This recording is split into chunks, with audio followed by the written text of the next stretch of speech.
बीच हवा प्लेन की छत उड़ी, पायलट ने कैसे बचाई 94 जाने। फर्ज कीजिए आप एक फ्लाइट में सवार हैं।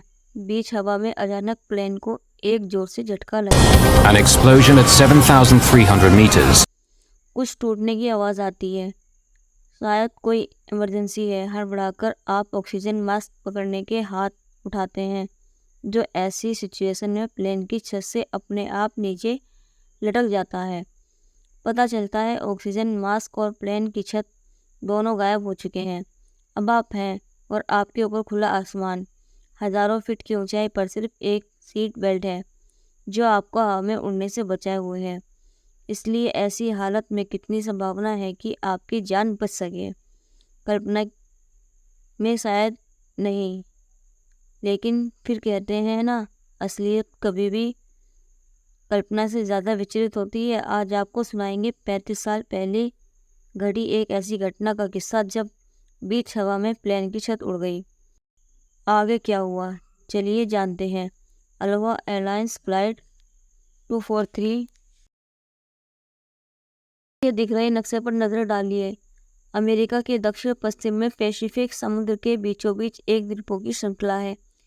ये द्वीप मिलकर हवाई कहलाते हैं। हवाई चूंकि छोटे छोटे द्वीप से बना है, इसलिए द्वीपों के बीच ट्रेवल करने का मुख्य साधन हवाई यात्रा है। साल 1988 की बात है। 28 अप्रैल के रोज दोपहर 1:30 बजे हवाई के हीलो इंटरनेशनल एयरपोर्ट से एक फ्लाइट टेक ऑफ करती है।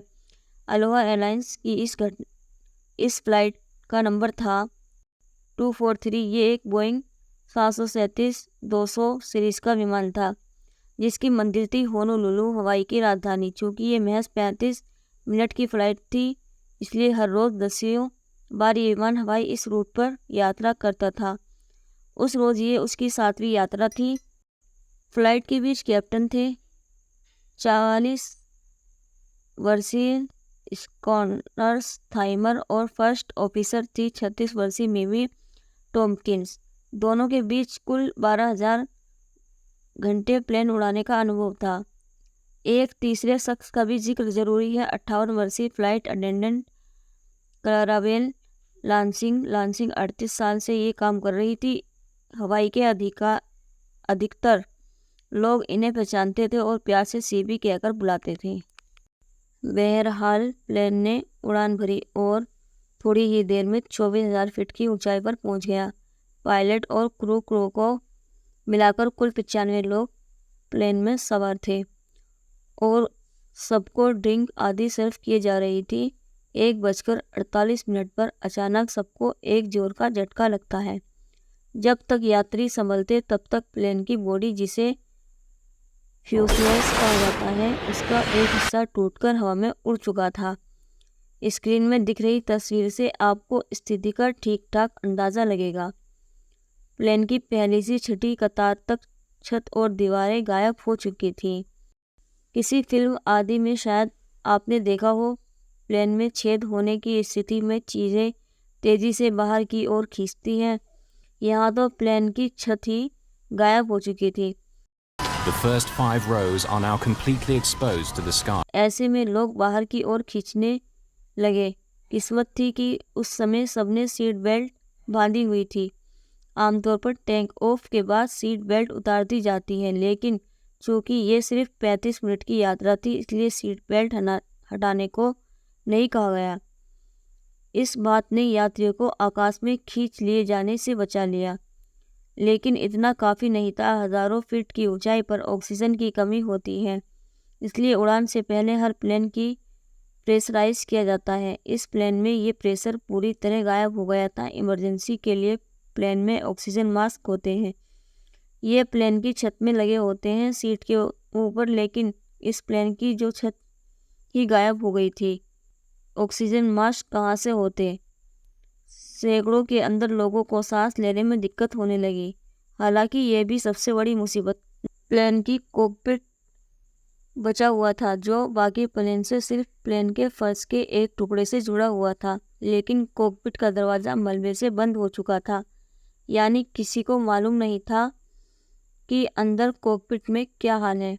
पायलट और पायलट को सही सलामत है है भी या नहीं। अगर नहीं तो 95 लोग की मौत लगभग पक्की थी। कुछ देर संभलने के बाद एक फ्लाइट अटेंडेंट ने लोगों से पूछना शुरू किया कि क्या उनमें से कोई प्लेन उड़ा सकता है। सबका जवाब था नहीं, यानी अब सिर्फ इस बात का आसरा था कि पायलट ठीक हो।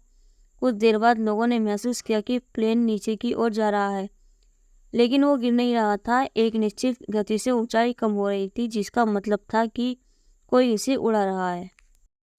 किस्मत से पायलट और को-पायलट सही सलामत थे। उनके पास अपना ऑक्सीजन मास्क था, जिसे लगातार वो सांस ले पा रहे थे और किसी तरह प्लेन को कंट्रोल करने की कोशिश कर रहे थे।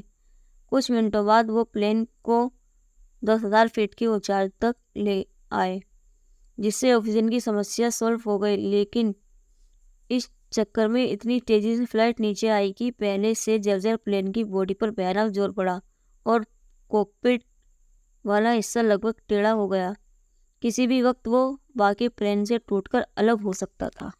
ये देखते हुए पायलट रोबोट स्कॉनर्स थाइमर ने उड़ान की कमान अपने हाथ में ले ली और अपनी को पायलट मिमी टॉम्किंस से नज़दीकी हवाई अड्डे से संपर्क करने को कहा। सबसे नज़दीकी हवाई अड्डा था कहूलुई, जो मावी नाम के एक द्वीप पर पड़ता था। दिक्कत ये थी कि यहाँ पहुँचने के रास्ते में पहाड़ पड़ते थे और प्लेन की हालत ऐसी ना थी कि उसे पहाड़ों के ऊपर से ले जाया जा सके। एकमात्र तरीका था प्लेन को पहाड़ों के बीच से ले जाना, जिसके लिए प्लेन को मोड़ने की ज़रूरत थी, पर मोड़ने में रिस्क बहुत होता। एक बारगी रोबोट ने सोचा प्लेन को पानी पर लैंड करा दिया जाए, लेकिन टूटे हुए प्लेन को पानी में उतारने में ज़्यादा खतरा था। इसलिए उन्होंने सब कुछ किस्मत के हाथ छोड़ दिए। प्लेन को मोड़ने का फैसला कर लिया। किस्मत ने साथ भी दिया और प्लेन मुड़ने के बाद भी किसी तरह उड़ता रहा। इस बीच 1:58 पर को पायलट मिमी का संपर्क मावी हवाई अड्डे से हुआ। हवा इतना तेज थी कि किसी को कुछ समझ नहीं आ रहा था। बड़ी मुश्किल से वो अपना एक संदेश भेजने में काबिल हुई। कुछ देर बाद एक बार फिर उनका कनेक्शन मावी हवाई अड्डे से हुआ। इस बार की बातचीत से ग्राउंड अधिकारियों को समझ आ गया कि मुसीबत काफ़ी बड़ी है। उन्होंने रनवे को खाली कराया, तुरंत एम्बुलेंस के लिए फ़ोन कर दिया। अभी भी बहुत कुछ किस्मत पर अटका हुआ था। प्लेन जब एयरपोर्ट के नज़दीक पहुंचा, अधिकारियों ने उसे दूरबीन से देखने की कोशिश की। At ये high दिखाई speed and दिया, without उस पर किसी को विश्वास नहीं हो रहा था। दूर से प्लेन ऐसा लग रहा था मानो किसी शार्क ने डॉल्फिन की पीठ का एक चिथड़ा काटकर निकाल लिया हो। उसकी नोक आगे की ओर झुकी हुई थी। संविधान हमें वैज्ञानिक दृष्टिकोण अपनाने के लिए कहता है और विज्ञान के अनुसार चमत्कार जैसी कोई चीज़ नहीं होती। लेकिन उस रोज़ जो हो रहा था उसके लिए कोई और शब्द खोजना मुश्किल था। प्लेन अभी भी उड़ रहा था, लेकिन कितनी देर तक उड़ता रह सकता था? पायलट ने इस सवाल की आजमाइश के लिए लैंडिंग गियर चेक किया, लेकिन प्लेन के आधे से ज़्यादा सिस्टम खराब हो चुके थे। लैंडिंग गियर वाली लाइट में कोई हरकत ना हुई। तभी नीचे से दूरबीन से देख रहे लोग काम आए। उन्होंने वायरलेस पर बताया कि गियर खुल गया है। पायलट ने प्लेन तेजी से रनवे की ओर बढ़ा दिया, लेकिन फिर एक और मुसीबत सामने आ गई। प्लेन का लेफ्ट इंजन फेल हो चुका था। किस्मत मानो इम्तिहान लेने पर तुली थी। पायलट ने कोई चारा न देखते हुए प्लेन रनवे पर उतारा और किसी तरह घिसटते हुए वो रुक गया। इस हादसे में कुल 7 लोगों को गंभीर चोटें आईं। लगभग 60 लोग घायल हुए थे। उन्हें अस्पताल पहुंचाया गया। लोगों को विश्वास नहीं हो रहा था कि उनकी जान बच गई। वो आपस में गले मिलकर रो रहे थे। तभी किसी को एहसास हुआ कि प्लेन की फ्लाइट अटेंडेंट क्लाराबेल लांसिंग गायब है। कुछ लोगों ने बताया कि उन्होंने लांसिंग को हादसे से ठीक पहले केबिन में खड़े देखा था। आखिर में पता चला कि लांसिंग फ्यूजलेज टूटते ही हवा में खींच ली गई। 3 दिन तक समुद्र में उन्हें खोजने की कोशिश की गई, लेकिन उनका कोई भी पता न चला। इस हादसे की वो इकलौती कैजुअलिटी रही। प्लेन में हुआ इतना बड़ा हादसा किसी बड़ी लापरवाही की ओर इशारा करता था, इसलिए तहकीकात शुरू हुई। पता चला कि इसमें अलोहा, बोइंग और सरकार तीनों की गलती थी। बोइंग को पता था कि अलोहा के प्लेन अपनी उड़ान सीमा से आगे जा चुके हैं। वहीं अलोहा कंपनी ने मेंटेनेंस में भारी कोताही बरती थी। कंपनी में एक ढंग का इंजीनियर भी न था जो प्लेन की मरम्मत कर सके। हादसे के रोज भी एक यात्री ने प्लेन में घुसते हुए बॉडी में एक जगह क्रैक देखा था, लेकिन ये मानकर कि कंपनी को बेहतर पता होगा, उसने कुछ न कहा। आगे जाकर इस प्लेन हादसे पर कई डॉक्यूमेंट्रीज और फिल्में भी बनी। आज भी इस इतिहास की सबसे खुशकिस्मत प्लेन लैंडिंग माना जाता है।